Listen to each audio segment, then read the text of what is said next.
Welcome to SEI Asia's podcast on environment and policy in Asia. In this podcast series, we invite experts to discuss the many critical and complex environmental challenges in Asia and how to find solutions through policy and partnerships.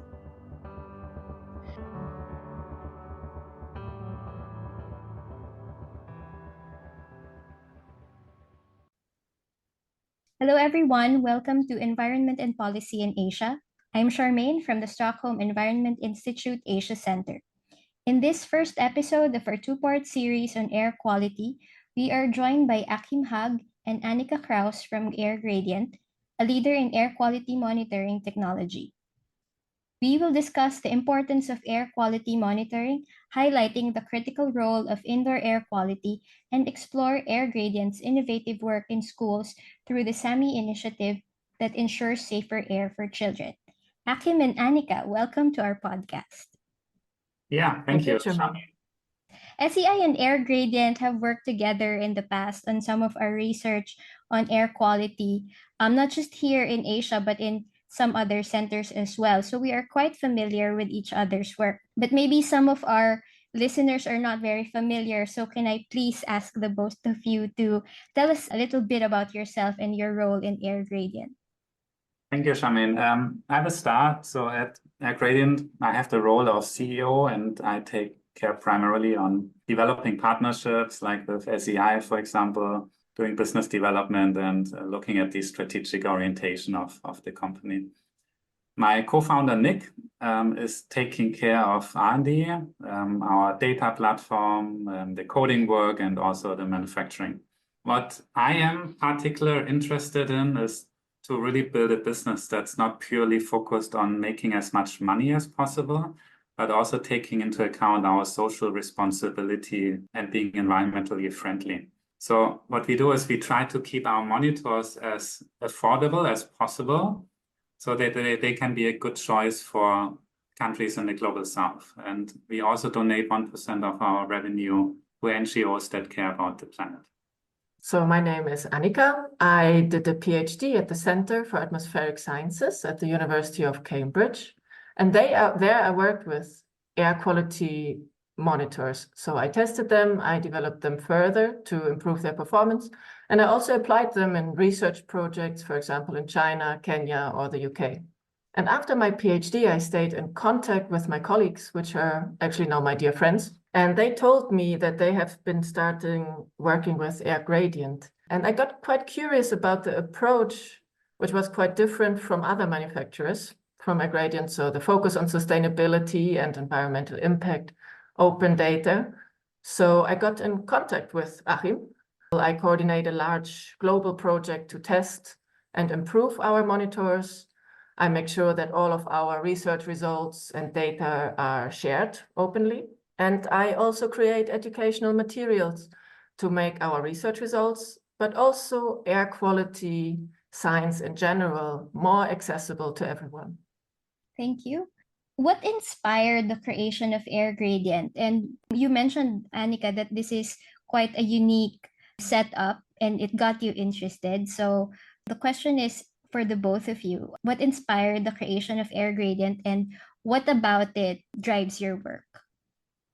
Yes, so 5 years ago, I was on a sabbatical in northern Thailand because my last job was based in Thailand. When the so-called burning season or fifth season that the local people here know very well hit, and I experienced really firsthand how this affected the schools that my children attended. So we began as a volunteer project, actually, helping our schools monitor air quality more effectively. So, that the students and the teachers just kind of could protect themselves better and knew what's going on with the air quality. And this really shapes us till today. So from the start, we put a very strong focus on open designs and robust and long-lasting hardware. And really this desire to support people from all around the world with, affordable and effective air quality solutions. AirGradient is currently the only global air quality monitoring company that actually makes all its hardware designs available for free under Creative Commons license. And This means actually you can go to our website and you find all the electronic schematics, the firmware, CAD files for the enclosures, for example, openly available. We also publish all our research and algorithms so that others can really benefit from that extensive research that Annika, for example, is doing. By making our hardware open source, we also empower users, for example, easily repair the monitors or upgrade them or basically tune them to their needs. And this extends the lifespan of the monitors and avoids also things like you're not locked into subscriptions or things like that. So far, we have provided thousands of monitors into more than 70 countries. It aligns with my values, so I'm quite environmentally aware, and I like that they're impact-driven and they work towards a greener future. And the other fact is, before I started working with AirGradient, I worked a lot with chemical industries, and they are very secretive in a way. So you cannot even take a group picture in front of the company because they're afraid that some secrets are being stolen. So that was really annoying for me because it just slowed research down so much. So I'm really enjoying now working for AirGradient because I don't need to worry about anything. Like I can just publish everything and I won't get into trouble with it. So these two factors actually I really like.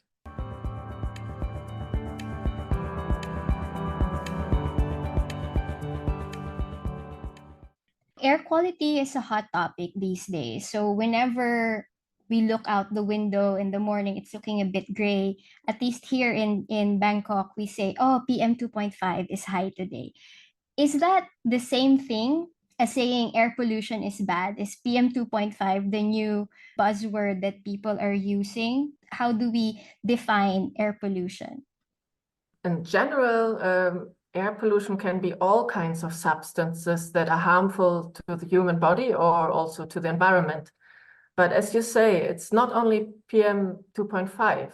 There are actually a lot of types of air pollution. So the World Health Organization has identified 5 big air pollutants that are harmful to human health. So the big 5 are particulate matter, but also ozone, nitrogen dioxide, sulfur dioxide, and carbon monoxide. But it is true that particulate matter is of these 5 probably the most monitored and studied pollutant. So if you read health studies or newspapers which mention the term air pollution, then very often they refer actually to particulate matter. And particulate matter are very small solid particles that fly through the air, basically. So they're so small that they are invisible to the human eye, and they're so light that they don't settle down. So that means they stay in the air for really long times, and we continuously keep breathing them. In your opinion, why is air quality monitoring so crucial these days?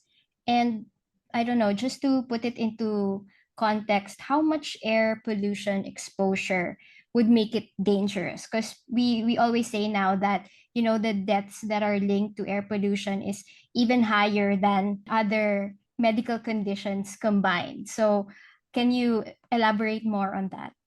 So first of all, we need to realize that air pollution is a very severe issue that affects the entire global population.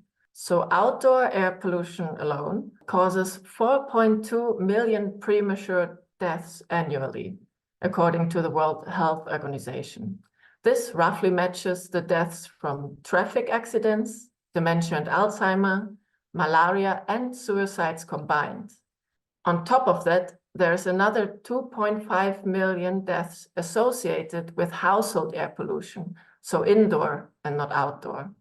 And therefore, it is very essential to monitor air quality because this helps us to better understand where air pollution actually comes from, so the sources, how it spreads over different environments, and how it affects our health in the end.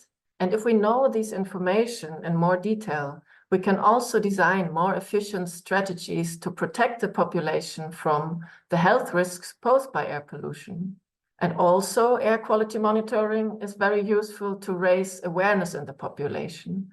And that again can drive political changes or also behavioral changes of individual people to protect themselves from air pollution. It is also important to realize here that air quality varies the whole time. So there are several factors that can affect it. For example, the time of the day, the wind direction, the traffic volume, rain, other emission sources in the environment. So it is important to continuously monitor the air pollution in one place to capture these changes. And air pollution can also change a lot across very small distances. So ideally, to fully understand the air pollution in a region, you would also need a dense network of monitors to capture these differences in different places. There is a recent article on The Guardian last week calling for a global fund to tackle air pollution. I thought it was interesting because when it comes to air pollution, those in more developing countries tend to fare much worse than those in richer or more developed countries. And for me, this shows that there is an unequal exposure to air pollution, and some might even call it environmental injustice. So, for you as a researcher, what are your thoughts on this? Well, first of all, I think this environmental injustice has many causes, and there are also political and economical factors that play into it, which I am not an expert on.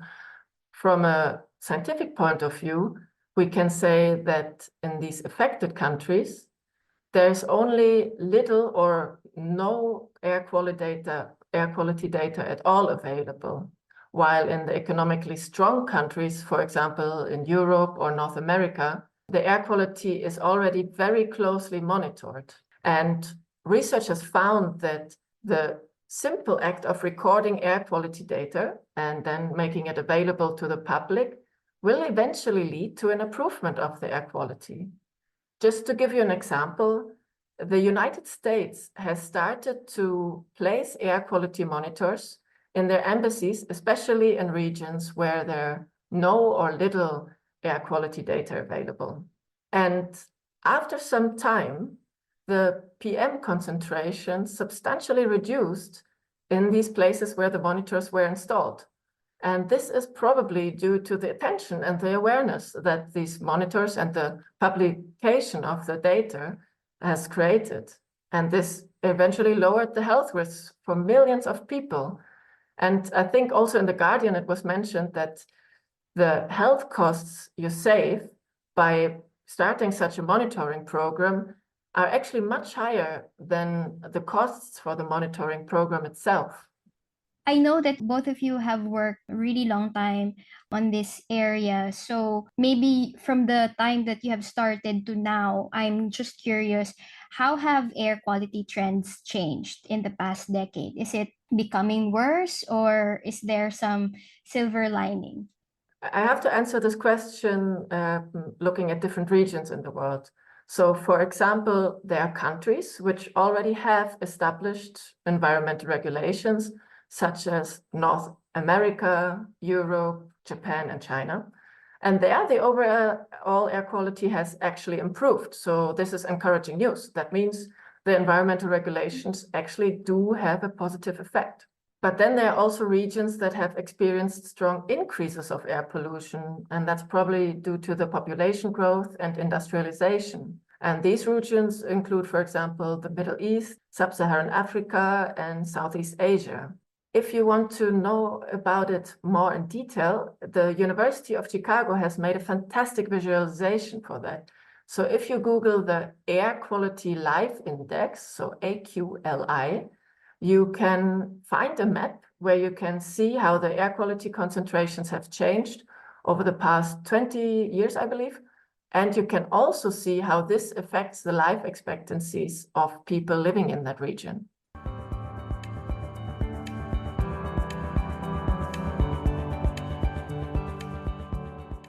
When people hear the words air pollution, they immediately think smog, fumes from cars, burning smoke from agriculture. But no one immediately thinks about air pollution at home. Like, no one thinks about indoor air pollution. And research has shown that we should also be concerned with indoor air pollution. Can you expound more on that?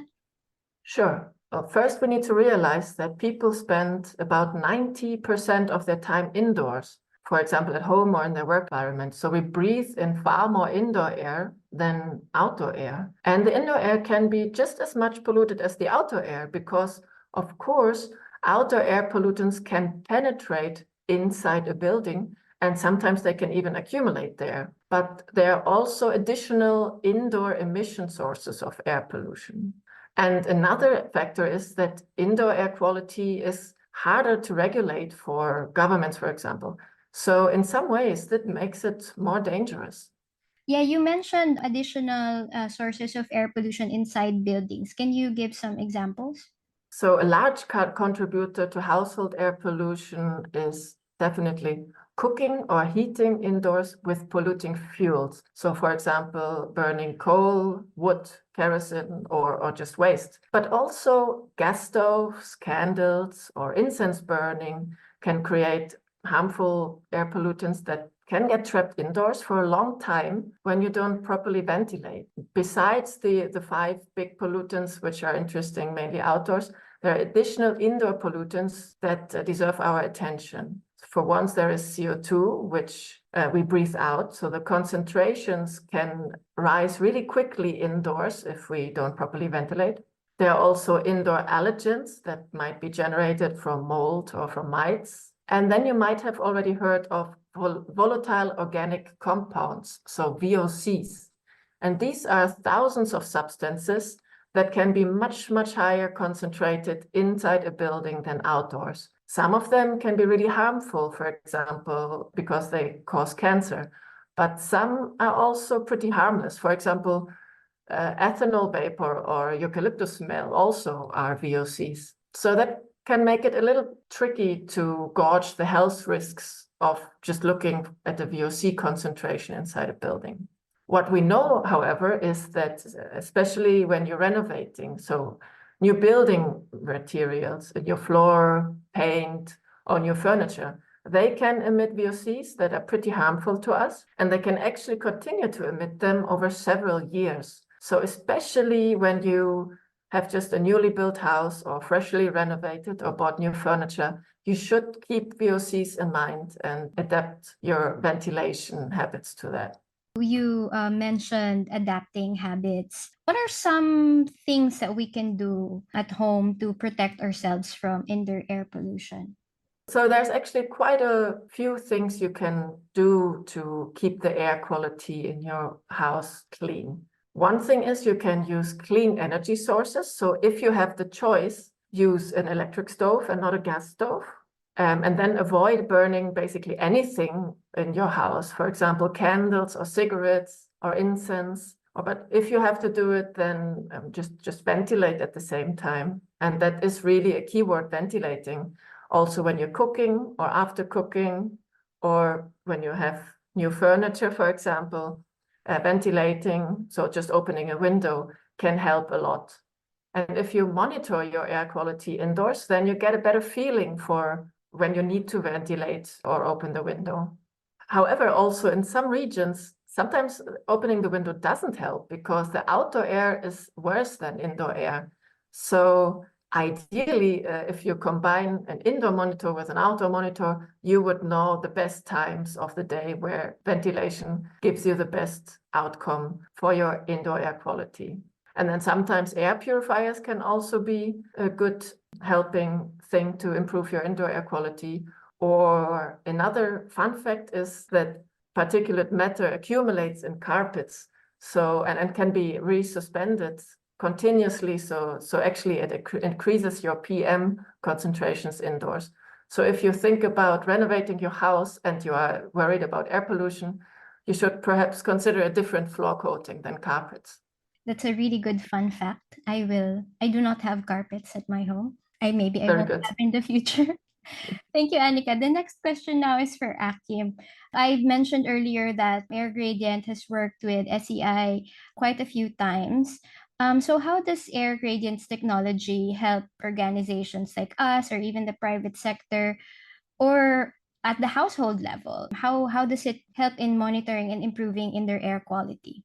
Yeah, Charmaine, I think that's a really good question. So being able to read the real-time air pollution concentration at home at any time can have a really large impact on people's awareness of indoor air pollution. And only this already will most likely lead to behavioral changes. So the continuous monitoring allows you to firstly really understand the air inside your home, what makes it worse and what makes it also better. So it shows the different pollutants in different rooms as well. So with that understanding, you have the base for targeted improvements that become then much easier, because once you start trying to improve, you have the old data and you compare and see, okay, does this thing that I'm actually doing really have an effect on the air quality? And then there are things that can be really fixed fast. You can go to a supermarket and buy an air purifier with a HEPA filter and switch it on, and you will immediately see an improvement in PM 2.5 levels, for example. So this is something you can do within hours. But then on the other hand, there are other things that might be more complicated. So if you think about off-gassing of VOCs from building materials, for example, that could actually lead to being or needing to do renovations work or retrofits. So with the monitoring, you will get a really good understanding on the healthy air. And with the awareness on the indoor air quality in your home, you can then actually bring that knowledge, for example, to your workspace, to your office, and talk with your co-workers and discuss with them, how can we actually improve the air quality in the office as well. So all in all, this really, just the monitoring technology can really help individuals and also organizations to monitor and improve the air quality.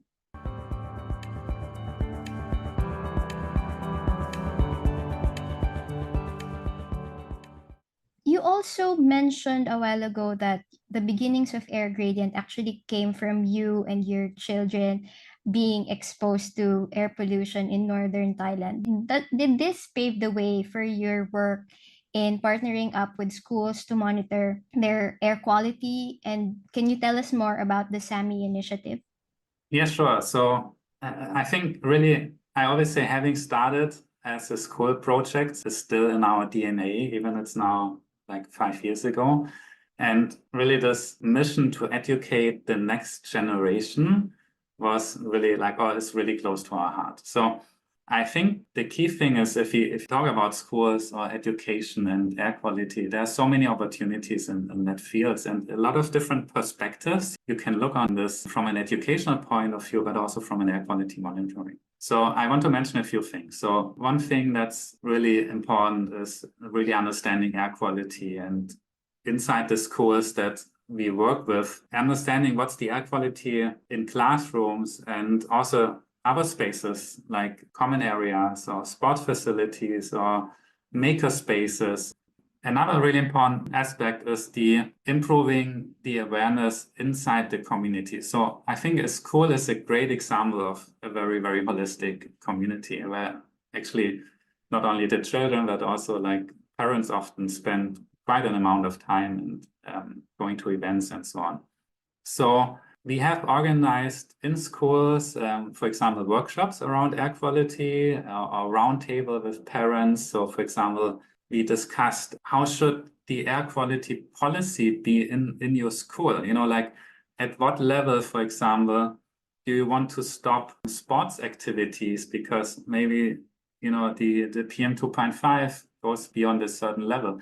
And what's really important is to have these open discussions with the whole community. So not only the parents and the teachers, but also including students actually, and come to a common agreement on, okay, what should the community do and create a common understanding on the awareness of the air pollution and the policies. Another aspect with schools that we actually really passionate about is like the science and coding aspect of air quality monitors. So we have a very popular air quality monitoring kit, actually. So it's not a ready-made air quality monitor, but it's a kit that's very easy to assemble. And it's very popular among students, actually, because it can be very well integrated into, you know, educational settings. So the students can, for example, learn about how different types of sensors work, but it can also embed it in some kind of, like electronics class and tell them, okay, that's how basic electronics work, or even like doing easy coding exercise and see, hey, how can I actually write 5 lines of code and get data from the CO2 sensor? This gives a lot of ownership to the students as well to really feel, okay, they can actually do something and have an impact. For the ones who are not familiar with the word SEMI, it means schools air quality monitoring for health and education.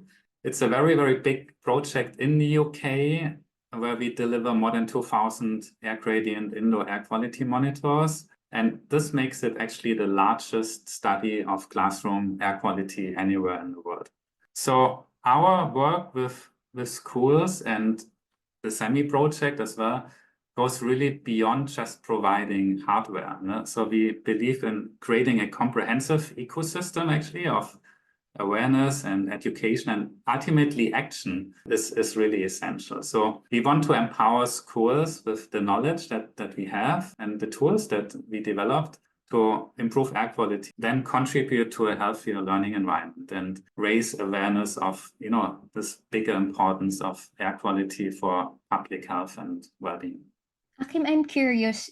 This sounds like a really amazing project that you initiated. During the implementation period, did you face any challenges with this? I can think about 2 key challenges in general. And one is specifically in the global south, it's budget constraints. I think is really a key issue that's we still kind of struggling to overcome. And another thing that's often not visible from the start or a more unknown issue, but that can have a huge impact is the stakeholder engagement. There's often just no money for buying any expensive air quality monitors. It's just not there. So what we try as much as we can as the companies provide our monitor designs and the software like available or make it available for free, so that actually schools can take these pieces from our website and build their own monitor and then save a lot of money. So just to make it cost effective, but also give them a trusted solution, because we tested this monitor, what Annika mentioned, like with a lot of universities and in so many different fields. We also collaborate with partners and initiatives to help funding these installations in the school. So for example, in the last 12 months, together with other donors, we funded hundreds of monitors actually for schools and thus make an impact to help them. Regarding stakeholder engagement, I think this is really a key to success. So we often see schools that maybe one person in the school wants to improve the air quality, but doesn't really have the support from the whole community. And this is often very challenging to do. So the best successes we see if really the whole community is engaged in the implementation of the air quality improvements in the school, and also like having a very effective communication with all stakeholders is really key.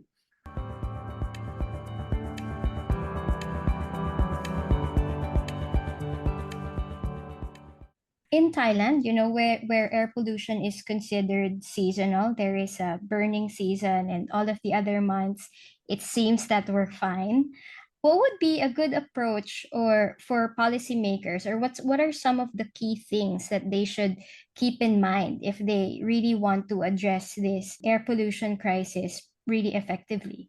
Charmaine, I think that's probably the most difficult questions, because we have it since decades and Yes. So far it hasn't been fixed. But let me give my 2 cents on this. I think it's really a multi-layered issue. So you need a balanced approach that also includes regional collaboration, because often the smoke goes beyond borders. It needs long-term planning. It needs obviously money, economic consideration, and awareness. So let me dive in on a few things. So a lot of the pollution is caused by, burning crop residues. And this means that there needs to be economic support for farmers. They need to get better access to technologies and methods for like sustainable farming. So this has basically financial incentives that are required, also obviously educational aspects that need to be considered here. So this shift away from this traditional burning methods, I think, is hugely important. Then what's interesting, I mentioned before just public awareness. What was really interesting to see, I was in Thailand during the COVID lockdown, and suddenly everybody was wearing masks, but not because of the air pollution, because it was also in March, April when the lockdown was, not because of air pollution, but because of COVID. So it's interesting to see how the COVID campaign to wear masks was actually much more successful than the air pollution. You also need to convince people at certain levels to wear masks. So I think it shows that actually there can be an improvement in public awareness to protect themselves. So I think this is something that can be focused on just for your personal protection. What's I think also super important is regional collaboration. So when you look at, NASA has this map about the wildfires, and if you zoom into Southeast Asia, you see basically it's burning everywhere, and the smoke obviously doesn't halt. If there's a border, it just blows right across the border. Obviously, a lot is also made inside Thailand, a lot coming from outside. So everybody, I think, has a share. But it also means that to really combat this, you need to cooperate across borders and work with neighboring countries and see if you can align policies with the other countries to tackle air pollution. Another thing that makes it really challenging, we talked at the beginning and we called it the fifth season. So it also implies that actually, especially for Northern Thailand, the other 4 seasons, the air quality is actually pretty good. So what it causes is that once you get into that period, March, April, where the air quality is getting bad, everybody is starting to being very, very concerned and trying to do something. And then in May, June, when the rain starts and everything drops down to green, makes it actually really difficult to achieve meaningful change, because you just don't have this constant pressure on doing something. Nevertheless, I think if you put these things that I mentioned together into a comprehensive strategy, something that's ongoing and not dependent on, like who's in power or what's the season and things like this, and hopefully like step by step, we can come to healthier air quality levels. You mentioned public awareness and how that's really important if we want to tackle this issue really head on. I'm very curious. Sometimes it seems that, all of the decision making is not within the ordinary person's power. What are some of the steps or some of the more simple things that we can do to just give us that agency that, I can breathe cleaner air?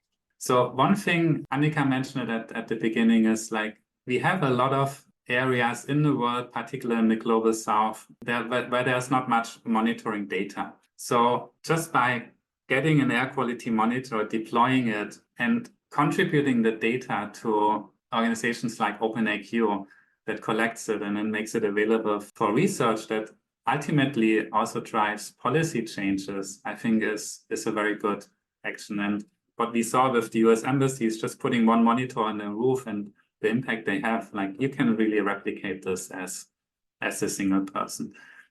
Another thing I think what's often undervalued and where everybody can play a role because it doesn't cost any money is really raising awareness. So talk to your family, talk to your friends, talk to your neighbors, and make them aware, hey, there are really significant health risks associated with air pollution. Like often people know, yes, roughly PM 2.5 is not good, but really talking about them in a little bit more detail on like how bad these health impacts are can really motivate them to do something.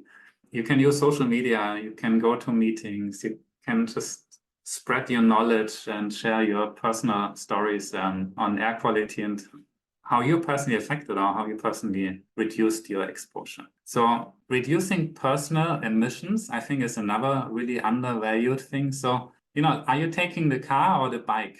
Are you taking the bus or driving again? So like just choosing your transportation method in Bangkok, you can use the SkyTrain, which uses a lot of emissions, or you're sitting in an idling car in the traffic jams. Thank you so much, Akim and Annika. We have definitely covered a lot of important things on air quality, monitoring, practical things that we can do to make a difference. Thank you so much.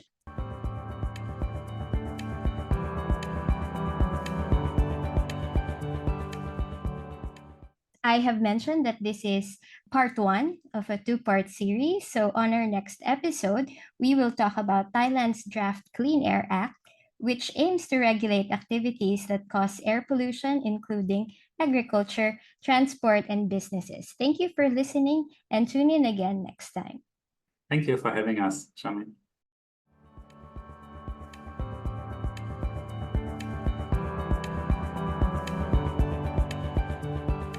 Thank you for listening to SEI Asia's podcast on environment and policy in Asia. For more information on these topics, guests, and our work, please visit our website on www.sei.org.